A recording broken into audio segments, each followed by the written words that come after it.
امام کی ولادت مدینہ منورہ میں ہوئی 37 ہجری. اگر ہم 5 شعبان ہی لیتے ہیں تو 5 شعبان کو ہوئی. یہ وہ زمانہ ہے کہ جب امام علی خود موجود تھے. مولا علی کا زمانہ ہے. مولا علی کے زمانے میں آپ کی ولادت ہوئی. لیکن عجیب بات یہ ہے کہ علی کے سامنے ایک علی آیا. عموماً نام جو رکھا جاتا وہ مرنے کے بعد رکھا جاتا, لیکن مولا حسین نے اپنے اس بیٹے کا نام علی رکھا. مولا علی کے سامنے آپ کا نام علی رکھا گیا. اور 4 ہمارے پاس سلسلہ امامت میں 4 علی ہیں, 3 محمد ہیں, 2 حسن ہیں اور 1 موسیٰ جعفر اور حسین. اس طرح یہ 13 معصومین اس طرح بانٹے گئے. آپ کی ولادت ہوتی ہے اور آپ کی ولادت کے بعد آپ کی مادر گرامی کا نام شہربانو تھا. جو شہربانو ایران میں بتائی جاتی, چوتھے امام کی والدہ وہ شہربانو نہیں ہے. جو تہران میں ایک پہاڑ ہے, پہاڑ کے اوپر جناب مقام شہربانو, وہ روایت کے وہاں سے شب عاشورے کے دن وہ بی بی اونٹ پہ بیٹھ کے چلی گئی تھی اور وہیں پہ آپ رہیں اور وہیں پہ جو ہے آپ کی وفات ہو گئی. وہ شہربانو نہیں ہے.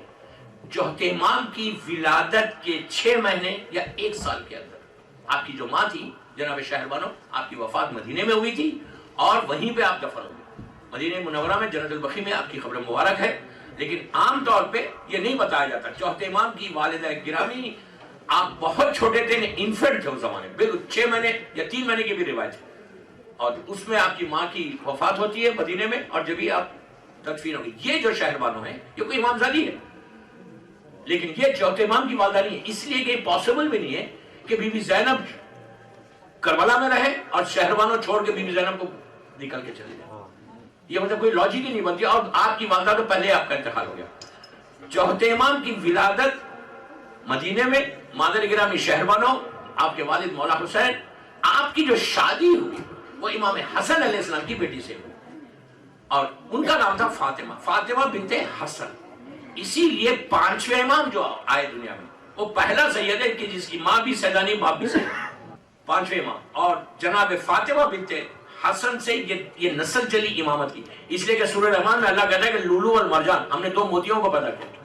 تو 2 موتی ایک عام طور پہ جو نسل چلی مولا حسین سے, لیکن چوتھے امام سے جب 5ویں امام آئے تو پھر وہ لولو اور مرجان ہمارے سامنے آیا کہ اس سے دونوں شہزادوں سے نسل امامت چلی.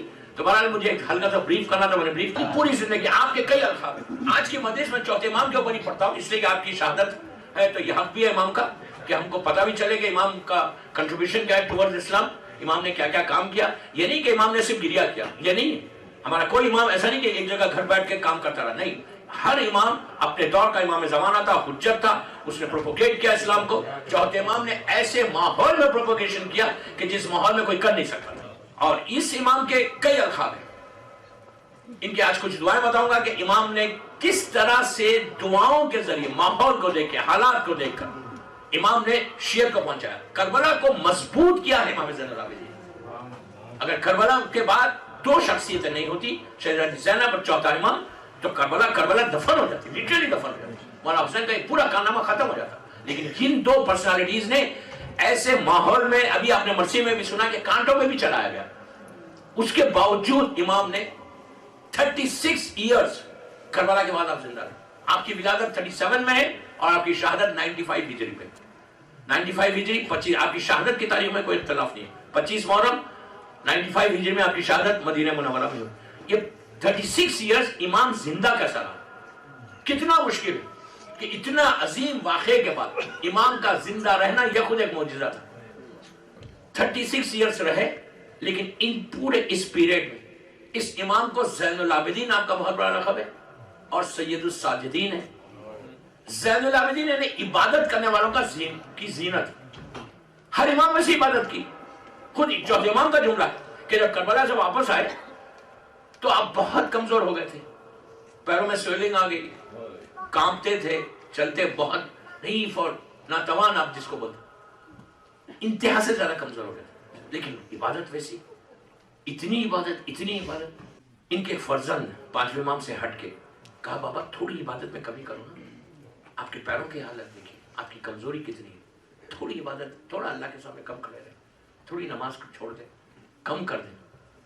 تو امام نے پلٹ کے اپنے بیٹے سے کہا بیٹا تو میری عبادت کو دیکھ کے بول رہا, کاش تو علی کی عبادت دیکھتا, میرے دادا کی عبادت دیکھتا. کہ وہ کیسے سجدے کرتے تھے، ان کے بارے میں کہ 500 سجدے ایک رات میں کرتے تھے۔ سید الساجدین میں ہر امام سید الساجدین، لیکن اس امام کو کیوں کہا گیا کہ اتنی کثرت سے سجدے کیے، اتنی کثرت سے۔ مثال کے طور پہ ایک مومن اور دوسرے مومن میں کوئی اختلاف ہے، امام جاتے اور جا کے اس کو ملاتے، پیچ اپ کراتے، پیچ اپ کرا کے فوراً اللہ کی بارگاہ میں سجدہ کرتے کہ اللہ نے تو نے مجھے موقع دیا۔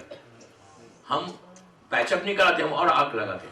تو یہ کمال ہے، مومن کی صفت ہے۔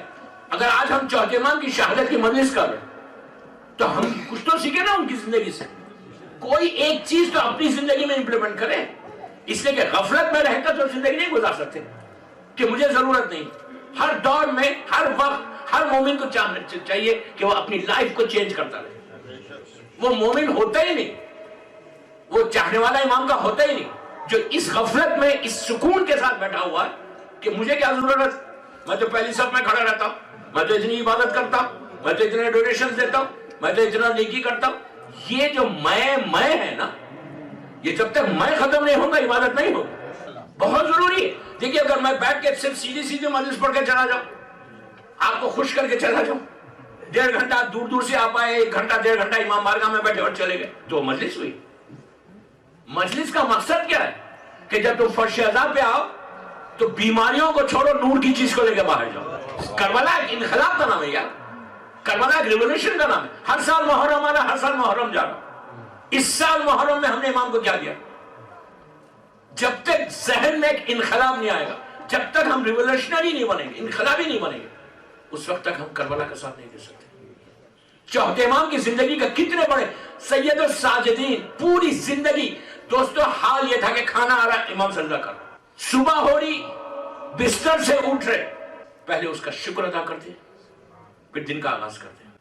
اگر ہم کم از کم یہ چیز سیکھ لیں، امام کی ایک دعا بتاتا بھی، یہ چیز سیکھ لیں کہ شکر سب سے بڑی نعمت ہے، اور اللہ کو سب سے زیادہ کیا پسند ہے؟ اس کے سامنے سر جھکانا۔ افضل ترین عبادتوں میں سے عبادت بتائیں۔ سجدہ یہ نہیں کہ آپ باقاعدہ سجدے کا لو اور وضو کرو اور وضو کر کے آپ جا کے سجدہ کریں، ضروری نہیں ہے۔ یہ تعظیمی سجدے، اس کے شکر کے سجدے۔ ایون آپ اگر بیٹھے ہوئے تھے، میٹنگ میں بیٹھے، مثال دے رہا میں آپ، میٹنگ میں بیٹھے ہوئے، آپ وہاں کیسے سجدہ کریں گے؟ آپ تو کر ہی نہیں سکتے نا، لیکن اس وقت بھی آپ سجدہ کر سکتے ہیں۔ صرف اپنی آنکھوں کو نیچے کر لو اس کے سامنے، اپنی گردن کو جھکا دو اس کے سامنے، ہر وقت کے ساتھ ایک سجدہ۔ اگر پراپر آپ کر سکتے تو بہت اچھا۔ صرف اس کے سامنے آپ ایک تصور کہ میں اللہ کے سامنے سر جھکا رہا ہوں، اس کا شکر ادا کروں۔ کوئی نعمت آپ کے سامنے ہے، کوئی نعمت آئے، آپ اس کے سامنے خالی سر جھکا دو۔ آپ کر کے دیکھو، یہ ٹرائی کر کے دیکھو کل صبح سے کہ دن کیسے گزرتا ہے۔ جتنا شکر کرو گے اتنی نعمتیں بڑھتی جائیں گی، جتنا شکر کرو گے تم اتنے امام سے قریب ہوتے جاؤ گے، جتنا شکر کرو گے اللہ تمہارا ذکر کرے۔ اگر شکر نہیں کرے تو پھر کوئی زندگی وہی انسانیت ہی نہیں ہے، انسانی نہیں ہے کہ جو اللہ کا شکر ادا نہیں کرتا۔ ہم مجلس بھی میں نے اسی سے کہ اللہ کی عبادت کرتے ہیں اور اسی کا سے دعا مانگتے ہیں۔ اچھا عبادت میں کیا رکھا اللہ نے؟ یہ صرف نماز روزہ حج زکات عبادت نہیں، کہا کہ ایک مومن دوسرے مومن کو دیکھ کر مسکرائے، وہ بھی عبادت ہے۔ کچھ نہیں کر رہا، خالی ایک دیکھ کے اسمائل دے رہے، لائٹ اسمائل دے رہے، محبت سے پیار سے اگر آپ نے اسمائل دے دی، ہمارا جا رہا کیا؟ بٹ وی لوزنگ، کیا لوز کر رہے ہیں؟ کچھ بھی نہیں، خالی دیکھ کے مسکرانا ہے۔ آپ صرف مسکراؤ، مومن کو دیکھا۔ مثال کے طور پہ آپ نے کسی کو پانی دیا، کسی نے کہا کہ بیوی آپ کی کہا کہ آپ کی وائف نے کہا کہ please give me glass of water, آپ نے لے جا کے دیا، ایک گلاس پانی دے دیا، صرف پانی دیا، میں کیا بول رہا، پانی دیا، گلاس آف واٹر دیا اس کو، وہ بھی عبادت ہے تمہاری۔ کہ اس طرح سے اسلام بولتا ہے کہ 24 گھنٹے تم عبادت کرو۔ اللہ چاہتا ہی نہیں کوئی عذاب دہ نازل کرے، اللہ چاہتا صرف میرے بندے کے اوپر میرے رحمت نازل کرتے ہیں۔ یہ چیزیں کاؤنٹ ہوں گی لائف آفٹر ڈیتھ، یہ چیزیں تم کیری کرو گے، اتنی عبادت۔ اور پھر دعا، کہا کہ دعا 24 گھنٹے مانگتے رہو۔ دوستو بہت مشکل ہے دعا مانگنا، جیسے جیسے سٹیٹس بڑھتا دعائیں بھی کم ہوتی جاتی ہیں۔ کوئی یہ مت سمجھے کہ دعا صرف آپ اور ہم مانگتے ہیں، نہیں، فرعون بھی دعا مانگتا تھا، وہ بھی اس کے سامنے سر جھکاتا تھا، اکیلے میں بولتا تھا تو عزت رکھ لے۔ وہ اتنا کریم ہے کہ اس کے سامنے کھڑا ہوا ہے فرعون، لیکن اس کو بھی عطا کر رہا۔ تو دعا 24 گھنٹے دعا مانگے، جتنا دعا مانگو گے، جب تک مانگتے رہو گے، اللہ بولتا ہے کہ مجھ سے مانگو، دنیا والوں سے مت مانگو۔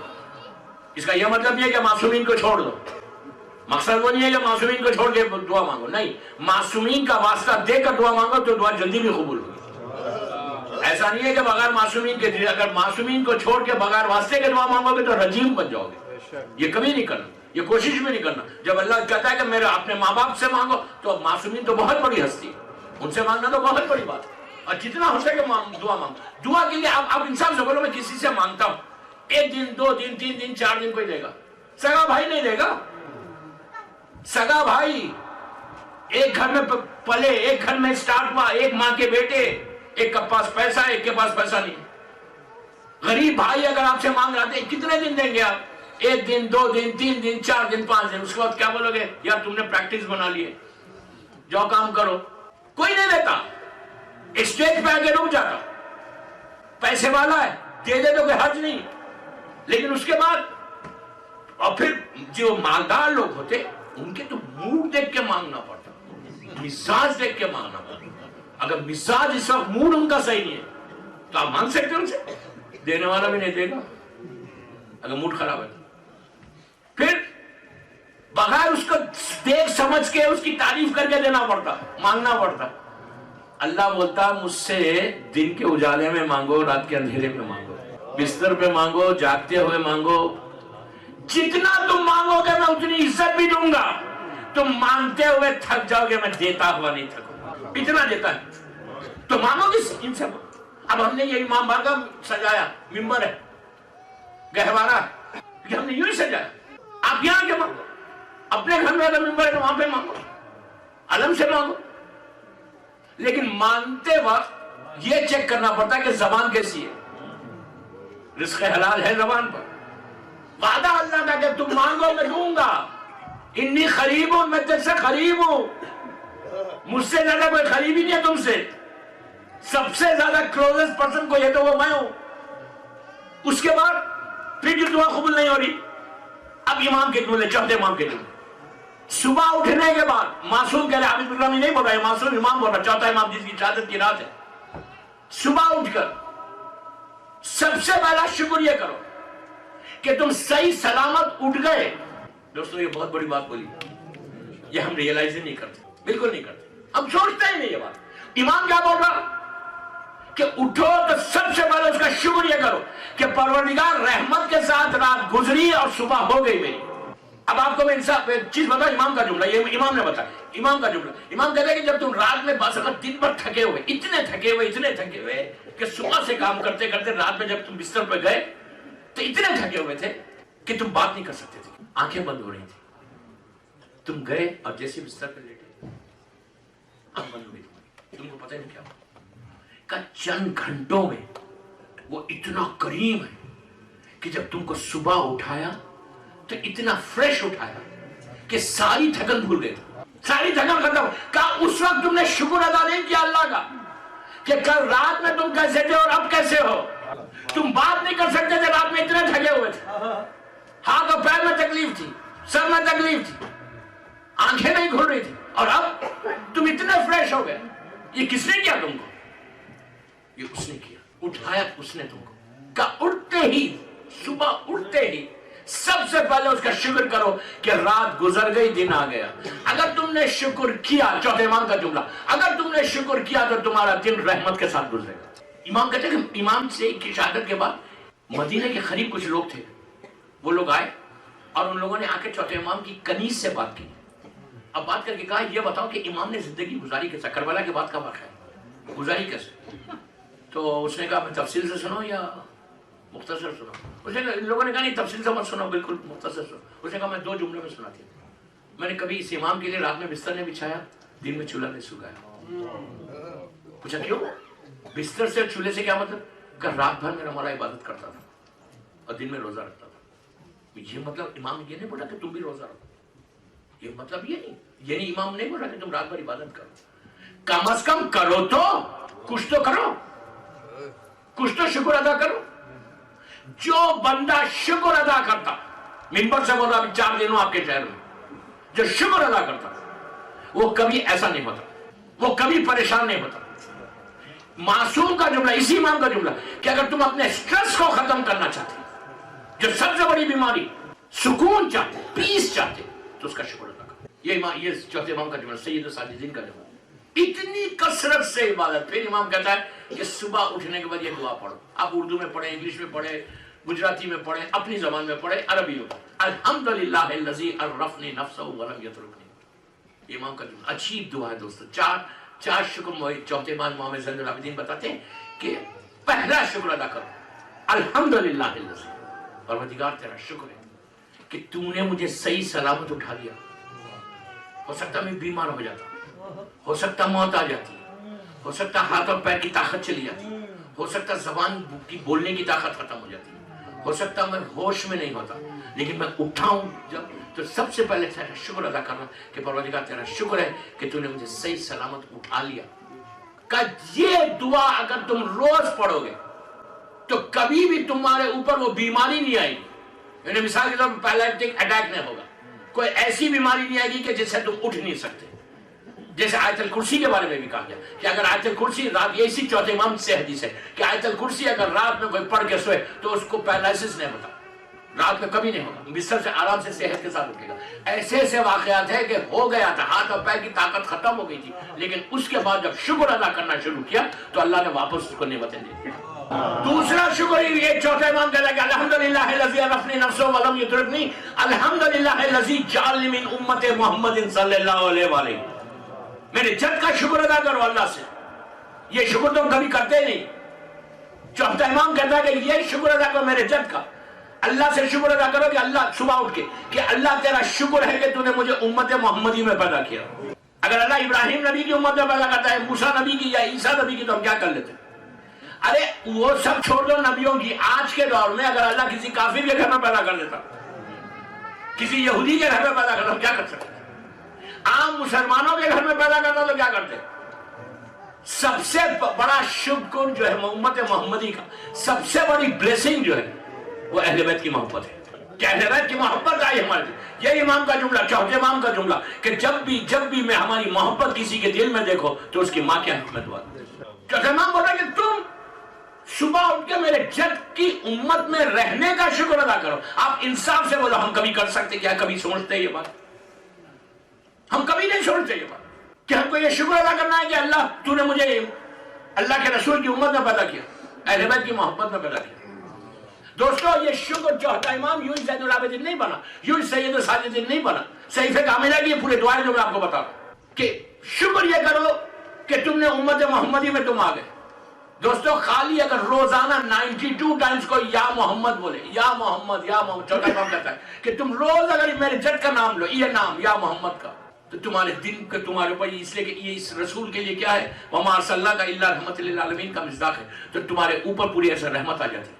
اگر جب بلیسنگ آتی ہے نا تو پریشانی خود بخود دور ہو جاتی, تمہاری تکلیف دور ہو جاتی. یہ مت سمجھو کہ آج اللہ نے بہت دے دیا, اب کیا ضرورت, آپ کو تھوڑی ہے یہ پریشانی, میری ساتھ پوچھتے کھا سکتی, اتنا ہے میرے پاس.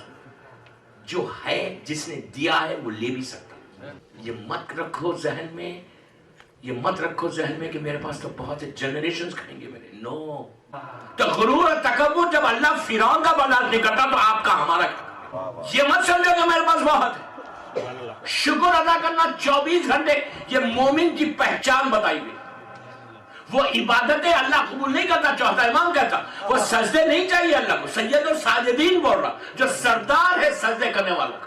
چوتھا امام سید الساجدین ہے, سارے سجدہ کرنے والوں کا سردار ہے. وہ اس امام کا جس کے صدقے میں کائنات بنی, عالمین بنی, جس کی محبت کی وجہ سے, جس کے نام کے صدقے میں ہم کو اللہ معاف کرے گا.